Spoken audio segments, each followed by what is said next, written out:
There's something about James Bond that puts everyone in Britain into a fanatic frenzy of fevered adoration. The sleek spy saga has evoked a great and passionate fandom in the UK, and outside of tea, crumpets and sarcasm, it's probably our biggest and most culturally recognisable worldwide export. Indeed, when I went to my tiny local cinemas to go see Spectre the other day, I was not surprised to discover that this was the first movie I'd seen all year that had been completely sold out, and that the audience was made of everyone from 12-year-old boys to my nan. These movies get people excited, especially over here where it's like an almost inherently English thing to enjoy Bond, which is why I feel a bit like a traitor to Queen and country whenever I say I'm not particularly fussed on him. It's not that this character's films are bad per se, well, maybe some of them are, but often they're the exception. It's just that the franchise name means nothing to me. Don't get me wrong, I'm glad the series exists, partly because it perpetuates the false stereotype that all us British folk are sexy, suave, charming rogues, when the general population is probably closer to Mr. Bean than Daniel Craig, but even more so because it gave us GoldenEye on the N64, and that shit was amazing. I think the problem with Bond films is that they're kind of not for me. Often, a title will come out and transcend its franchise name to being something so spectacularly good it stands alone as an excellent film in its own right, such as the fabulous Skyfall did back in 2012. But generally, the films aren't really made with me in mind, and the reason I'm mentioning all of this is because I want you to be aware that this review is a little complicated for me, in that I can't really talk about it from the perspective of someone who's engrossed in any way in this silver screen franchise.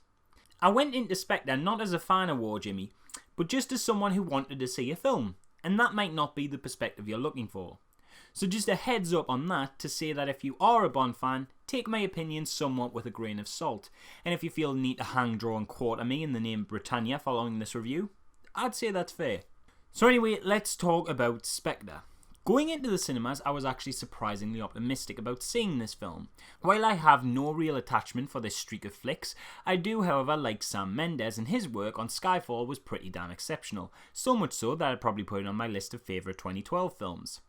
In the first half an hour or so of the movie, Mendes seemed to have caught me again, after the film opens to a great spectacle beginning with a stunning as hell one-shot tracking through Mexico City on the Day of the Dead and culminating in an intensely dramatic action sequence involving a fight in the back of a moving helicopter dangling above the crowds of costumed civilians. Shit, I thought to myself. This is class. This could be another surprise winner for me. Unfortunately, while the film never gets to the point where I would say it's completely bad, it definitely loses its track after this initial burst of excitement, in more than a couple of ways. One thing's for sure, it does no favours for itself by being the follow-up to an exceptional movie, because besides that opening Mexico shot, nothing after that in terms of technical film mastery and stunning cinematography blew me away. Skyfall in comparison had this gorgeous colour palette, and action sequences would often be stylised in ways that were just beautiful to look at. But Spectre seemed to be significantly lacking in that. Don't get me wrong, it's shot very well, and there are occasional moments where the camera takes on the role of a spectator in awe when it shoots the stunning scenery of the various locales Bond travels to with all the wonder and adoration of a child seeing his first Christmas tree. When shooting environments and architecture, the film is so good at depicting this huge, breathtaking world that it will give you restless legs and make you want to go travelling. But any of the close stuff where Bond or other characters are on screen, such as fights or conversations, often feel very traditional and by the numbers with few exceptions. Which is fine, but a significant step down from its predecessor, though this is likely due to the absence of cinematographer Roger Deakins this time round, who, to be fair, is a hard man to beat. The real problems I have though with this movie lie in some plot elements, and while the film as a whole is arguably objectively fine, there are some things I just couldn't get past with this. Firstly, and I'll try not to spoil anything here, there's some real plot contrivances. There's a point, for example, where Bond is sat in a hotel room and can't find where he's supposed to go next, when suddenly he spots a mouse, which leads him to a false wall, and I was like, what? Really? Really, movie? That's how we're going to advance this? Sure, it's maybe a reference to that brief exchange in Diamonds Are Forever, but are we really going to let a very clutching at straws nod to a slightly similar scene advance the plot, especially when it means a random mouse guides Bond forward? Could you imagine if any other film did that? Like, say you're watching Silence of the Lambs, and Clarice is all there like, oh man, I can't really find this Buffalo Bill guy. Maybe I should go ask that other killer Hannibal if he has any ideas. Actually, no, wait, is that a little pigeon there? Yeah, no, I reckon I'll just follow this pigeon instead. Like, he seems to know what he's doing with his life. And the pigeon would just, like, lead her to a crazed Buffalo Bill's basement. Yeah, I don't think I'd buy that there, and I'm not buying it here, as trivial as it may be. There's also a sequence where Bond has to part with someone he's been hanging about with for a fair bit of the movie, and they're all like, yeah, Bond, I've got a gun, like forever. See you later, mate. And I remember sitting there thinking, what the hell?